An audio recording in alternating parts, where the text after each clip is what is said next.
Hi, welcome to Bass Lab, New Mexico.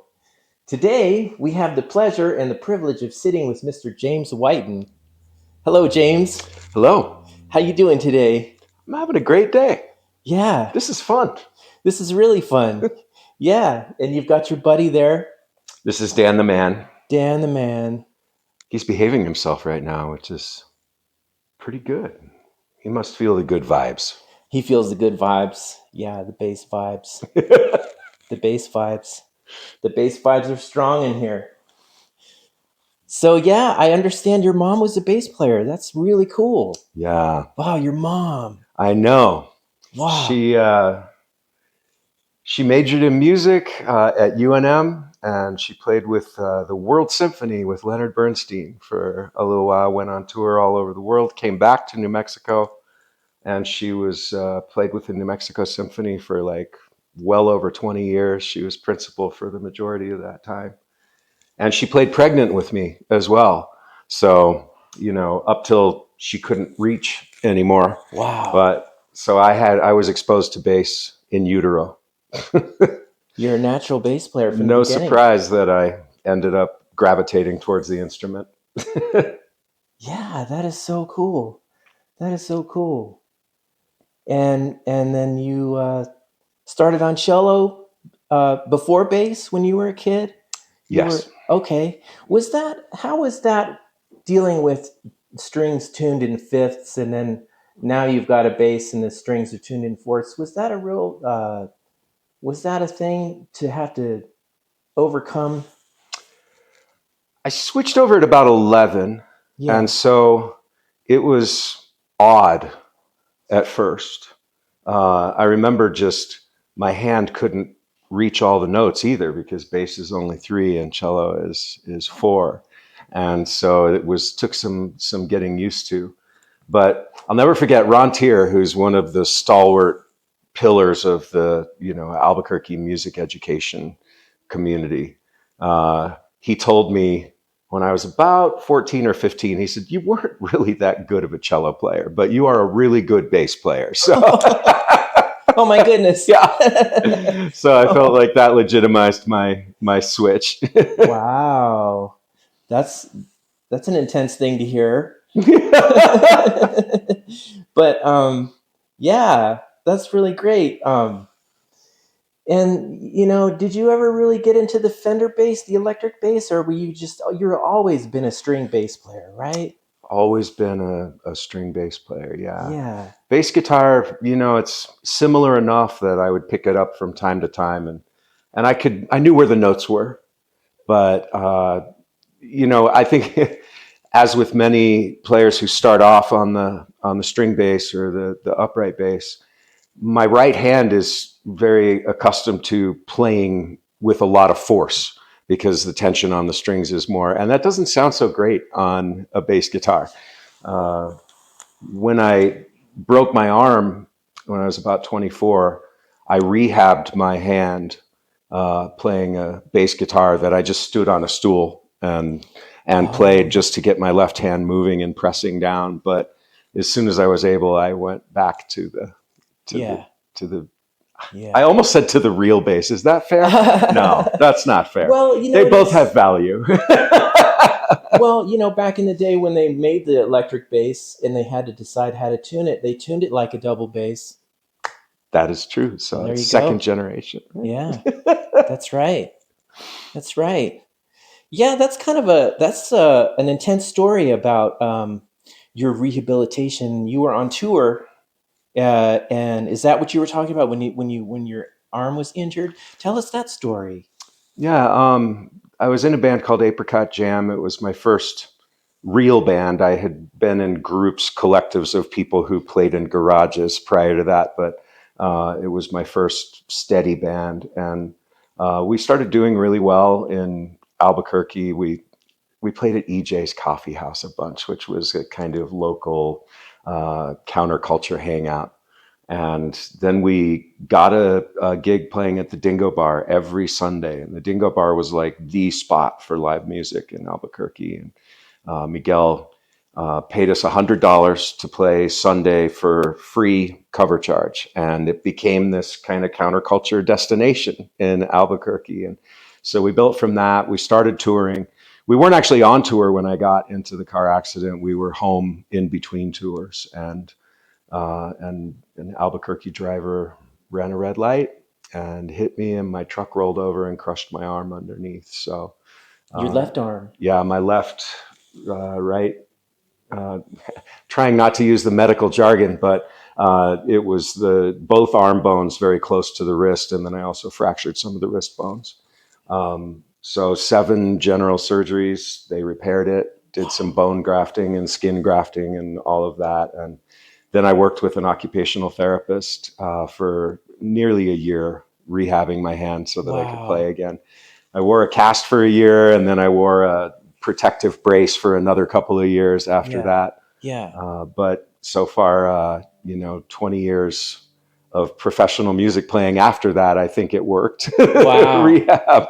Wow. Seven Uh, surgeries and a lot of physical therapy. Wow. Do you remember the physical therapist? I do. Her name is Lynn Burns, and occupational therapy. Occupational therapy. Yeah, it's occupational therapy is more focused on like what do you want to do and how can we rehabilitate you to do that, rather than like how can we rehabilitate you to walk to have better mobility. Would be more like a PT anyway. I I don't mean to see. get into the Yeah. gradations, but Yeah. so she and I are still friends, and she's the reason that I work in occupational therapy today. That's wonderful. Yeah, Yeah. it's a great job.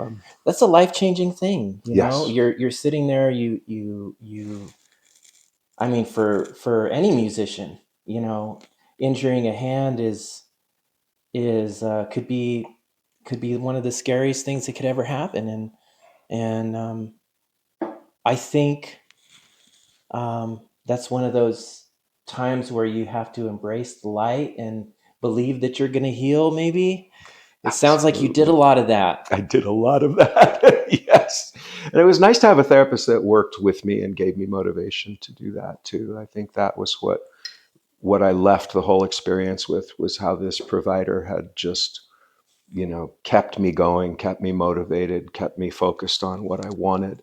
Yeah, I think as human beings, when we encounter barriers, we can either push through the barrier in the direction of the things we want, or we can avoid the barrier by kind of withdrawing and saying, oh, it wasn't, I just didn't, it wasn't in the cards, or I hmm. wasn't fated to play again. And I'm Hmm. glad that she gave me the motivation to keep going through the pain and the Hmm. frustration, and to cultivate the patience to keep working Yeah, towards my goal. So, yeah, yeah. yeah. And then getting back to playing, um, what was it like those first few weeks when you started playing gigs again? And did you how was that? You know, did you have to plan it and say, well, gosh, I don't know if I can play yet, but I maybe on this date, or you know, how does that work? Right. Well, Apricot Jam got offered a gig, even though I was supposed to play the night of my accident. We had to cancel that. We had several other gigs and a tour on the books, and we had to cancel all of that. But Oh wow. we got offered a gig playing with a band that was very good friends of ours, called Stake from Boulder, Colorado. They were kind of like Frank Zappa meets King Crimson, or like a funk ska band or something like that. They were great, really funny, and so they booked this gig, and they didn't want to call it Apricot Jam because it wasn't all the members, so they called it Greasy Uncle Apricot. And then at the last minute, I came with my bass guitar, stood it on a stage, and played a couple of songs with them on stage. And I mean, I was wearing an external fixator, I believe, at the time, and all of this, wrapping and immobilization orthoses. And so I played that, and it hurt. It was hard, and I couldn't do the things that that are my voice. But then it got better and better.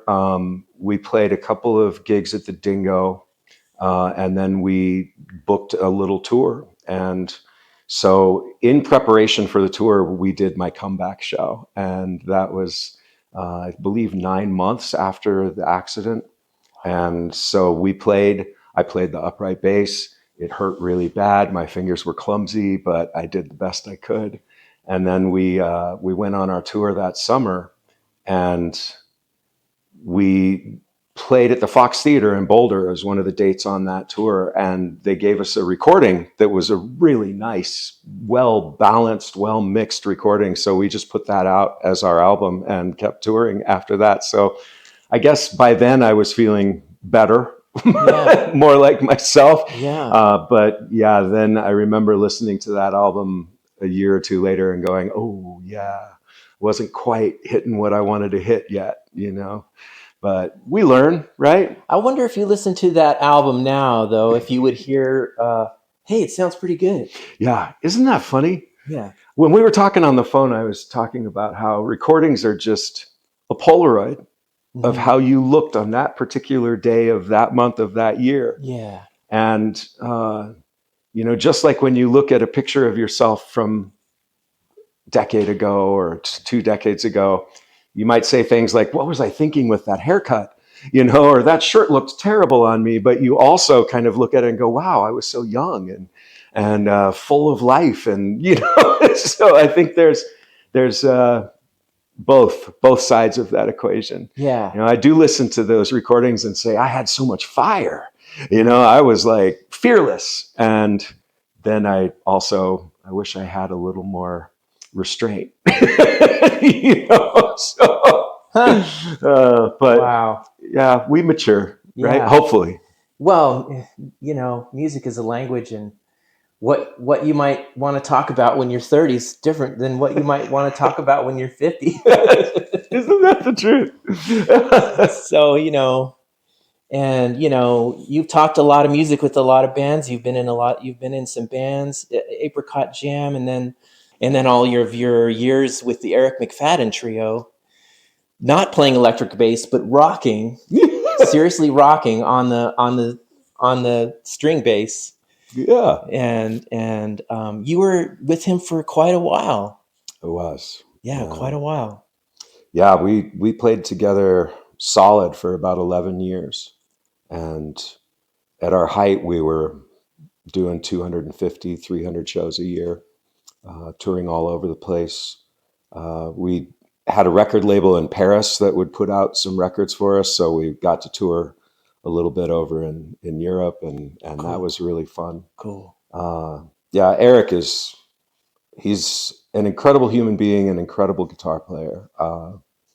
I really have no problem saying that in my opinion, he's the best guitar player I've ever seen play live. He just has great technique. He can seamlessly go through different genres of music. He can play sweaty and dirty or perfectly clean and precise. And yeah, he's amazing. We're brothers, You get in a van together for 11 years, you develop a really deep and complex relationship. Hmm. Um, Thinking of the Spinal Tap line where he says, "We're brothers," and he says, "No, we're closer than brothers." um, That's true. yeah, but it was definitely rock and roll, but we incorporated a lot of the kind of Spanish classical and flamenco and bluegrass and country and funk and all kinds of stuff. And playing in that band, I got to play with George Clinton and P Funk. I got to play with a lot of my heroes, Will Calhoun from In Living Color, and um, who, by the way, I think is the best drummer that I've ever experienced playing with. Just so incredibly responsive and amazing. Yeah, Thomas Pridgeon from Mars Volta, we got to play with a few shows, and so yeah, it was great. I met Les Claypool. I got to have interactions with Les. I got to play backstage with Les Claypool on a show that we were sharing with him, and that was like, for me, that was a dream come true. He was wildly influential on my playing. So yeah, I had great opportunities with Eric. Of course, he's from New Mexico too. So while we're touring around, we always made it a point to come through New Mexico, and this is my home. So I Yeah. really looked forward to being back in the desert Southwest. Yeah. Yeah. Yeah.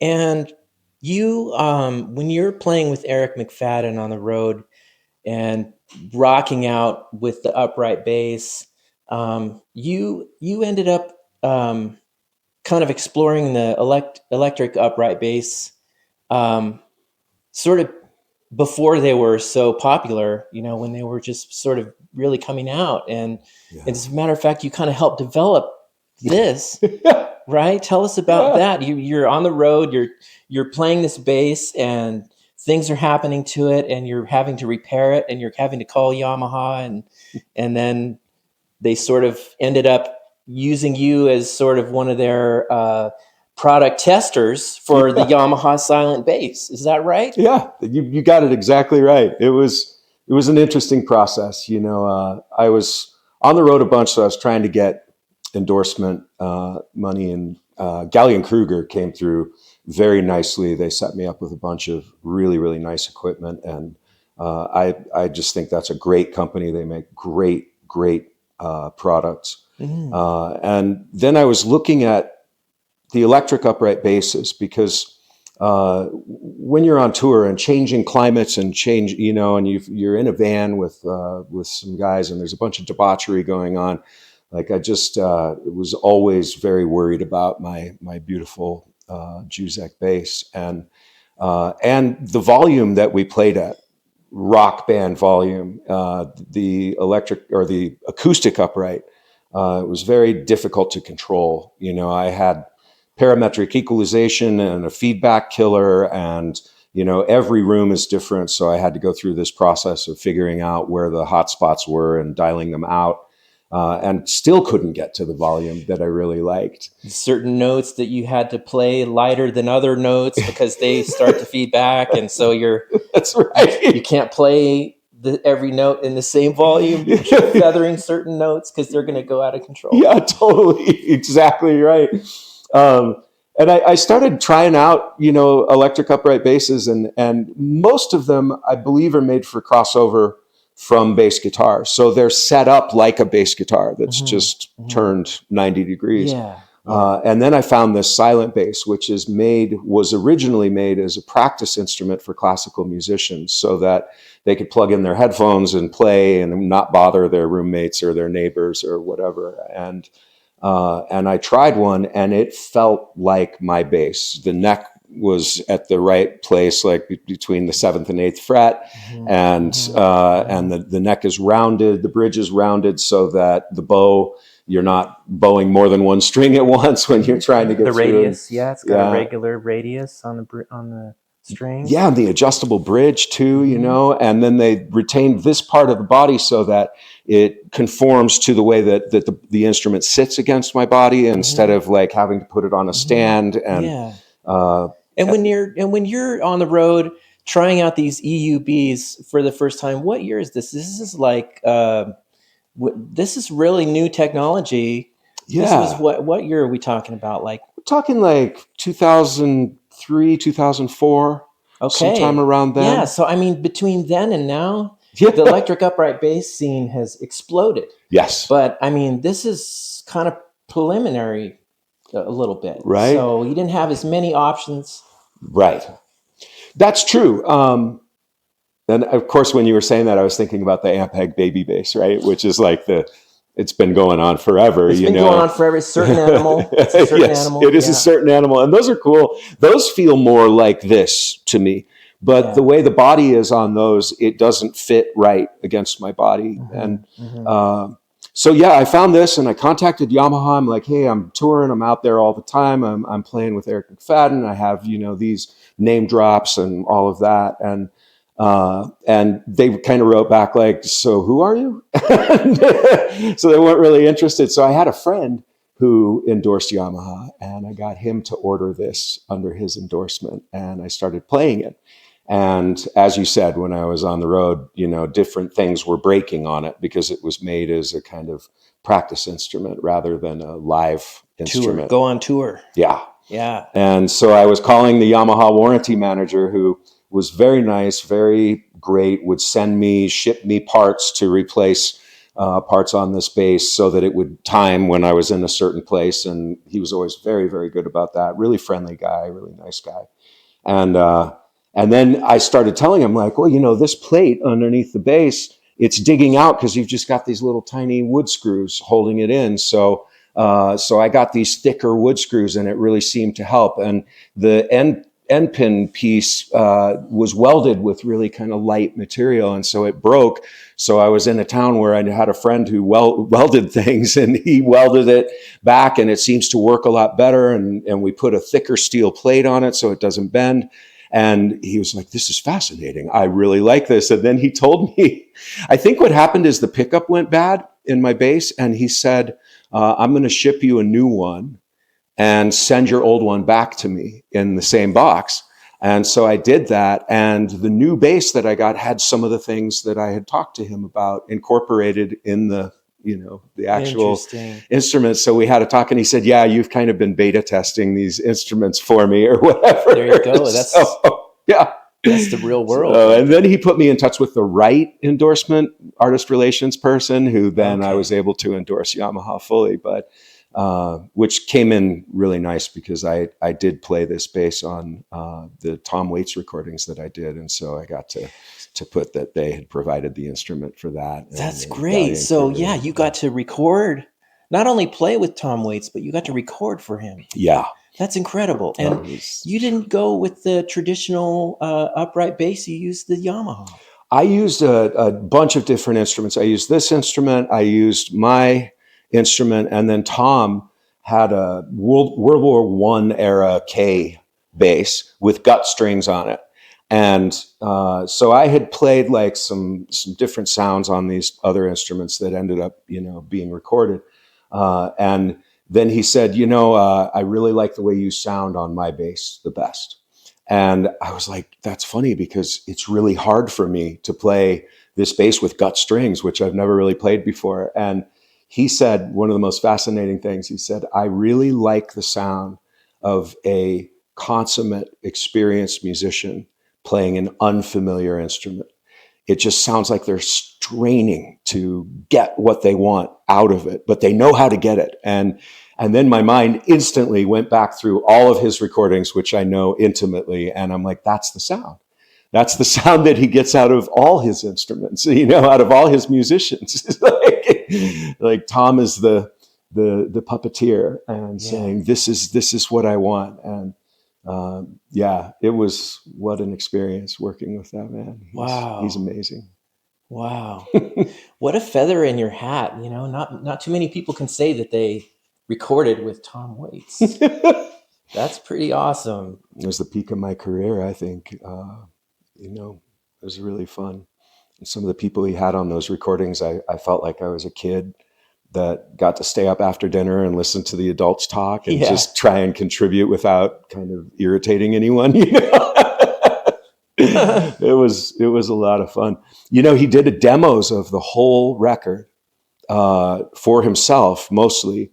And he just had me come out for those. So this was really early in the process. And he had this barn, basically this old farmhouse. And I came out there, and it was just me and Tom in a bathroom with, I hope this doesn't ruin my NDA. Let's just pretend it doesn't, or that I think it doesn't, in my judgment. Microphones everywhere. I mean, like 20, 25 microphones, just some down the hall, some like up in the corner of the ceiling, some right on us close. And it was amazing. And I kept having to, I get goosebumps because I'm such a fan of Tom Waits. And here I am getting this debut performance of these new songs that no one's ever heard before. Mm-hmm. And not only that, I get to play along with him while he's doing it. And it was that was just, I don't even know. I mean, at one point, I think I was in tears, it was just so beautiful. Wow. That's an incredible story. Thanks for sharing that with us. That is really neat. And it's interesting that he had his own bass that he wanted you to play, and with the gut strings, and wow, what a vibe. Yeah, it was great. What a vibe. Yeah. Speaking of vibe, your solo work is incredible. Wow. Thank you. And when you play solo, it's a really cool occasion. And um, what are some of your favorite solo gigs that you've done? Some of your favorite rooms that you've played solo in? Because Ooh, playing solo in a place is really intimate, and if the room sounds good, it's nice. If the people are nice, that's nice. And yeah. I mean, we could play a lot of places. What are some of the places that you were sort of fond of that you played when you were doing your solo thing, like from some of those gigs in town? Yeah. You said in town, so I was immediately going to. I Oh, got to play Yoshi's in San Francisco with the solo with this bass, and really? that was an amazing room, great experience. They took really good care of me. We had a really nice, appreciative crowd. The sound was immaculate. Wow. Um, I love the Tanix. It's not around anymore, Ah, but it was just a tiny little place, but it would pack full of people who I could do anything yeah. and they appreciated it. You know, they would do a lot of noise shows and kind of experimental avant garde stuff. And so, Mm, many times I'm playing and I'm looking at the audience trying to, accommodate what they want to bring them in with me. Uh, and so sometimes I veer away from the more experimental, more, you know, uh, what am I trying to say? Difficult music, as Laurie Anderson would say. Not easy listening, difficult listening. Uh, mm. but at the Tanix, I could just go anywhere I wanted, and I have a great appreciation for being able to do that as an artist. You know, so I loved that place a lot. The Tortuga is really nice. I love what Pax is doing over there. Um, got to play the Outpost here. Of course, that's just one of the best jazz clubs in the country, and Tom Guralnick is an amazing guy, and that's been his masterpiece for the last how many years, 30, 35 years, Mm. and he's kept it going, Mm-hmm. and it's brings a lot of music to Albuquerque that wouldn't come otherwise. So Yeah. I really loved playing the Outpost. Yeah. Um, yeah, I don't know. I've had good relationships with a couple of places in town where I played for years, and Meow Wolf is great. What can I say about that? Talk about music in a show. I mean, that place is, and they really wired in that music room very well. I think it sounds wonderful, and people come there, and you get this like pre-made listener because they're wandering through the exhibits and the art installations, and so they're already open. They're just so open. By Mm. the time you get up on Mm. stage, they're just Mm. waiting for Yeah. something, Yeah. and like I was saying about the Tanix, of course, I'm tailoring what I do at Meow Wolf to the space, Yeah. because I'm there. I'm part of the vibe, and uh, yeah, I so. Did that answer your question? Yeah, that's great. That's great. Yeah, those are some wonderful places that we have in our community, and yeah, yeah. I've really been curious about playing these cannabis dispensary lounges lately. I really hope that that becomes one of the next markets for us to do live music. Yeah, Because because I just think it's cool, and it's yeah, another place we could play, and so right. we'll see what happens with those. Yeah. We'll see what happens with Well, those I'll say the places. hall is The is an hall immaculate stage. Oh my goodness, it sounds perfect in there. They sounds great in there. really did a great job Yeah, setting that up. I mean, the sound is absolutely immaculate. You were talking earlier about those notes that just yeah, yeah. they've dialed that out. It is a pristine room. It's like you're in the studio when you're playing there, except there are people there, and it smells like weed. Yeah, So yeah, that is a cool room. yeah, I It like it. does sound good in there. Yeah. It does sound good in there, and that's a big deal for us is if it sounds good. I mean, there's those gigs that it pays and we show up and we play, but there's there's a few places that I play that I don't like the sound. I don't want to say any names, but Right. it's great when the sound is good, Yeah. and the sound is good in the hall.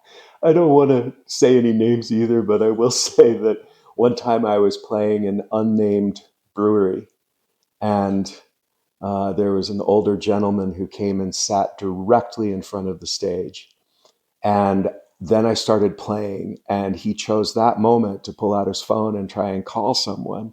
And I mean, the room was loud. There were a bunch of conversations going on, and I was just trying to come. So I was just barely above the conversational level. And he was irritated that he couldn't hear his phone conversation because of my music. So he asked the management to have me turn down. And I didn't do anything. But what I wanted to do, well, we won't get into that. But as a result, I ended up getting blacklisted from that venue, which I thought Oh, was an interesting priority to put yeah. on your musician. But Yeah, weird. I handled it gracefully. I did the Yeah. thing that we always do. I think someone asked us to turn down, and I went back and went like that around one of my knobs, but didn't actually touch it. Right, right, right. So maybe that's why I got blacklisted. I don't know. Well, not sometimes, sometimes art doesn't mix in a space, and maybe they should have thought about that a little more. Maybe. Yeah. Do you want do you want background music, or do you want an art piece? Right. Yeah, there was a line that me and a few of my friends used. Excuse me, can you turn down? We're trying to ignore the music. That's right. Well, fortunately, we have a lot of the opposite kinds of people around in our community. We have a lot of music lovers and a lot of music appreciators, Isn't that the truth? Yes. and it's those people that we play for, and we practice for, and we do what we do. So I was checking out some of your albums, and you've got some really interesting recordings. And I love "Perchance to Dream" is a wonderful bass recording, and also I was really stricken by James Whiton and the Downtown Apostles. That sounds so cool, Oh, and I'd love to hear a little bit more about some of your recordings. yeah. Wow. Thank you for the kind words too. I appreciate that. So the first solo record that I made was in 2001. It was about the same time that I was starting to play with Eric McFadden, and um, I was playing with 4 or 5 bands at that time, and so I took the 3 with whom I had the best chemistry and recruited them to do this recording session that took place over 3 days, 1 day for each band. Everything was recorded live in the studio. And so that became an album called Rhythm and Motion. And it's more on the jazz side. There's some rock songs on it, but there's also some kind of jazz fusion and more traditional jazz. And I'm very pleased with the way that that turned out. And then while I was on tour with Eric in 2005, I formed a band called the Downtown Apostles, James White and the Downtown Apostles. And that I recruited people from other bands for. I just like was out in the Seattle music scene, and I loved the way that each of these 3 guys played. Turned out we were all born the same year, 1970. No So our kidding. motto became "Witnessing the Decline of Western Civilization since 1970." um, and so that was a really very dark, very jazz approach to rock and roll kind of band. And we made an album called "The Way Your Mouth Moves," and I listened to that record, which is funny. I don't usually listen to my own recordings very much, but I listened to that because it really gets me. I feel like that's the best band in terms of chemistry and vibe, and in terms of the music that I want to bring into the world, like a reflection of that. So that album, yeah, what So can I say? I like that's it. interesting. So you kind of handpicked some players and then went into the studio. Did you rehearse a lot? I mean, I know we're talking about improvised music also. Yes. So it changes the relationship with rehearsal, this idea of rehearsal. Because if you're playing improvised music, I mean, you rehearse certain things. How did that work for you guys? Yeah. We had actually been playing for about a year before we got approached to make that record by a label called Hip Sync Records that is in Seattle, Seattle local label. But the rehearsal was more the structures. Like um, for that band, I wrote these kind of blue is like one of my favorite. It's my Desert Island album, Miles Davis album, uh, and it was that kind of approach. I want to write a seed that gives an improviser an incredible amount of room, but that also is very structured so that it gives us a nice palette to paint with. And, uh, many times I start out with a very concrete, rhythmic, and harmonic structure, and then just see where it goes with the guys. And then we start arranging that into more, more structures. So yeah, we did a fair amount of rehearsal just to learn those structures. But then as we played live, things kind of evolved, and we started adding some other songs like the Beatles song "Helter Skelter" and other songs that were from Rhythm and Motion, and so then we made that record. And again, it's kind of one of my ethics. I like live in the studio. I don't like multiple takes. I don't like uh, you know layered overdub parts. I just, at least for the very core, for the rhythm section and the instrumental part, vocals, I always overdub. So I'm just backing off the. I don't like overdubs, but um, I think there's a magic that happens, and I find over and over again when I'm in the studio that my first take is the most creative and the best, emotional take. But then, something will happen. Oh, the guitar amp mic was off or whatever. And so we do another take. And then I'm trying to reproduce that first take. And so my mind isn't really in the moment on the music. I'm trying to replicate this. And then you get to the third take and it becomes a mixture of, well, let me try this new. And while I'm still trying to retain the old. And then all of a sudden my mind is filled with all of these things that are not music. It's more of a, recreation or reproduction kind of vibe. So yeah, we did that record live in the studio, and there's a lot of looping on that record. I started looping quite a bit in about 2004. Got a Boss Loop station. I'm glad Dan likes you. Yeah, me too. Hey, Dan. You're a uh, good buddy. yeah, and then Perchance to Dream is all loop, and it's just me. There's no vocals. It's all instrumental, and again, live in the studio. Everything you hear is what was played at the time, and then I added a bunch of sound design around the songs, kind of like Mhm. those Pink Floyd records where you have the kind of sound design that defines the song or brings the listener into a place of like, this is what I'm trying to evoke here, and maybe it enhances the experience of what I'm trying to do with the music. Yeah, yeah, So yeah, yeah. um, I know what you mean about recording. Sometimes it's overwhelming to hear like what's going on, and when you start doing multiple takes and you start building up all this art, and it's sort of like it feels like it can be overwhelming. And I a lot of times when I record in the studio and everybody's like, let's go listen, like I'll go out and smoke or something, because it's sometimes it's so hard to listen to yourself, and yeah. you're like, oh, I sounded good there, I sounded good there, I sounded good there, oh, I well, did that sound good? And then you start questioning it, and everybody else is like, totally thinks it's fine. I'm the only one that's like thinking that I don't sound good or something. So I'm just like, I'm just gonna go outside and take a break, take a break, because I know what we Absolutely. just played, because we just played it.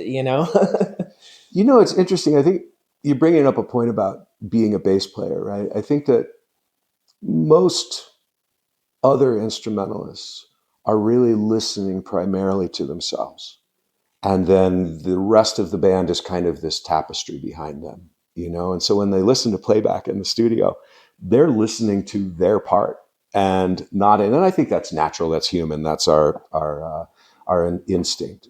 But bass players, I think, have the skill because we're supportive players, that we're listening to everyone else and then fitting ourselves in around it. And, it's one of the reasons I think bass players make better conductors, because they are accustomed to listening to the whole group, not just Hmm. to the solo voices. Hmm. Um, but yeah, I know that when I'm listening to playback in the studio, I am really zeroed in on my part, but then I'm trying to also listen to how it fills everything else. Yeah. You know, one of Yeah. my favorite lines that I tell recording engineers is, do not mix out all the string noise and the clicks and the sounds of the instrument. Like, when I solo that bass track, I want it to sound like someone's working on a truck. Hmm. Like, in Hmm. addition to the bass notes, because Hmm. when you mix all of that out and EQ it out, it loses its flavor. It doesn't sound like a real instrument Yeah. anymore. It sounds like this kind of discrete, esoteric Yeah. bass note. You know what I Yeah. mean? Right. Right. Yeah. And sometimes, of course, producers want things to be clean and they want things to be tight and they want things to be, neat and stuff. But it's also like, let the artifacts stay. And Yeah, yeah, that's a great artifacts. word. I like that a Yeah. lot. Yeah. Yeah. Bass artifacts. The first album you did in 2001, you played acoustic bass, right? Yes. Yeah. And you got a great tone on that. Yeah. Thank you. Yeah. Thank you. Really nice tone. I actually played acoustic bass on the Downtown Apostles too. It wasn't until Perchance to Dream that I was pretty much exclusively on bass. Wow. Yeah.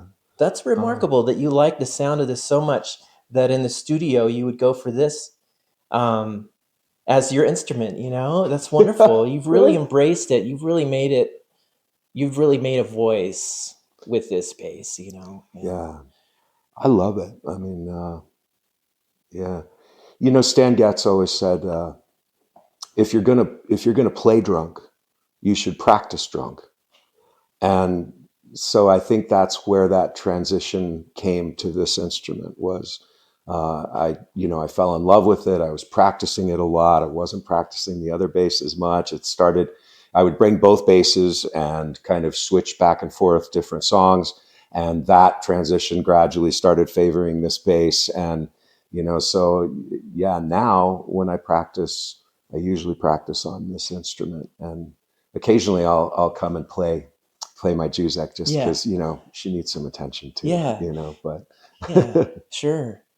Um, yeah, instruments they need to get played, or they'll fall apart. Isn't that weird? I know, isn't it great? Yeah.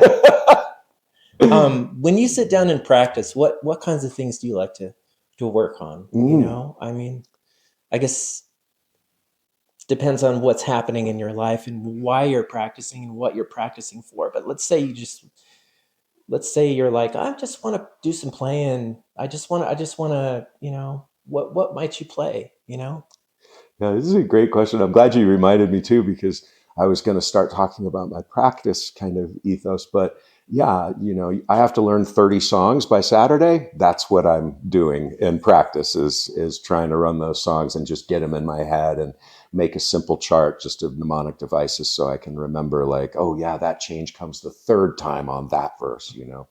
Uh, but when I just come to practice, there's a book by Kenny Werner. It's called Effortless Mastery. And that book changed my life. I read it in like 1999. And Kenny is really interested in teaching classical musicians how to improvise. And so his idea is that instead of practicing striving to get something right and berating yourself and having the internal critic going to town, you approach the music as this very calm, meditative place, and growing to enjoy the feeling of practicing without a necessary like deadline or timeline, just really working on something and feeling the beauty in it and getting it to where your hands do whatever it is you want them to do seamlessly. And if that takes years, then it takes years. And just approaching it as you're dipping a toe into the ocean of music. And, Mm. so I really embraced that. And one of the things he says is, you see a musician make a mistake and they wince like it hurt them.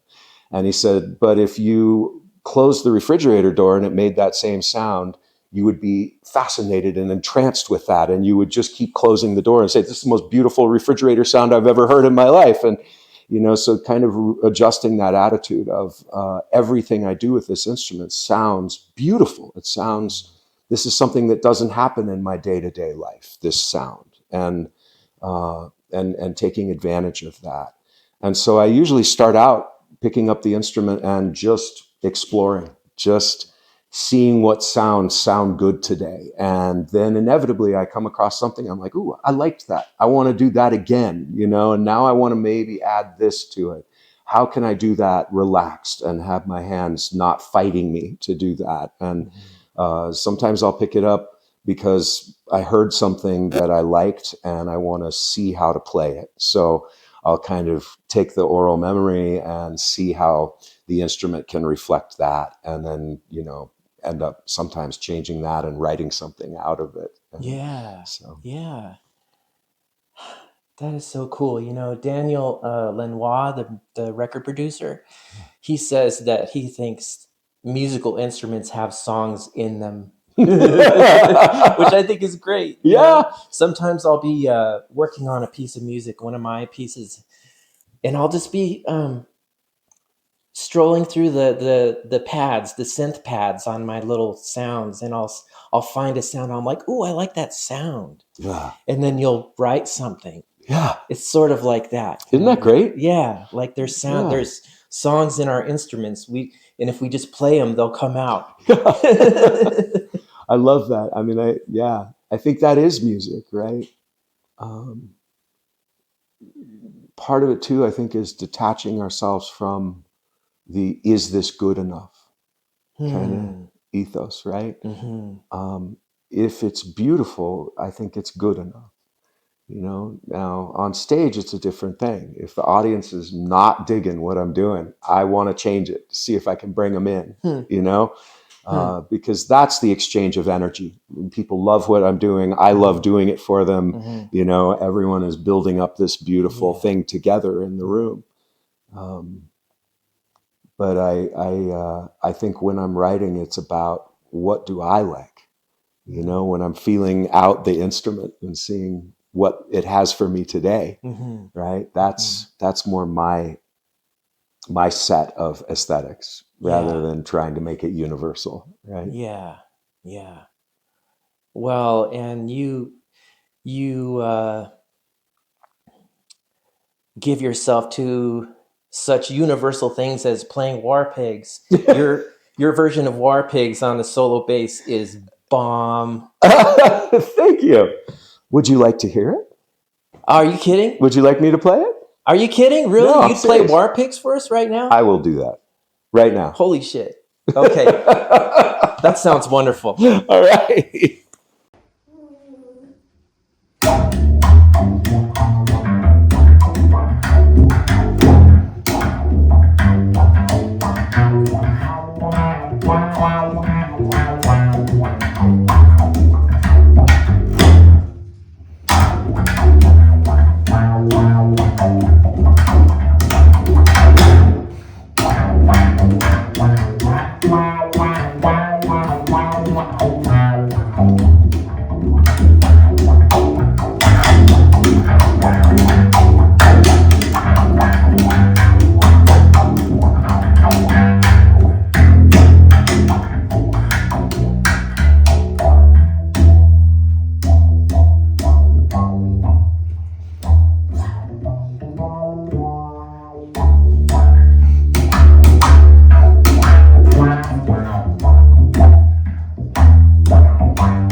So we'll just let the drums go for a minute. And we'll start again.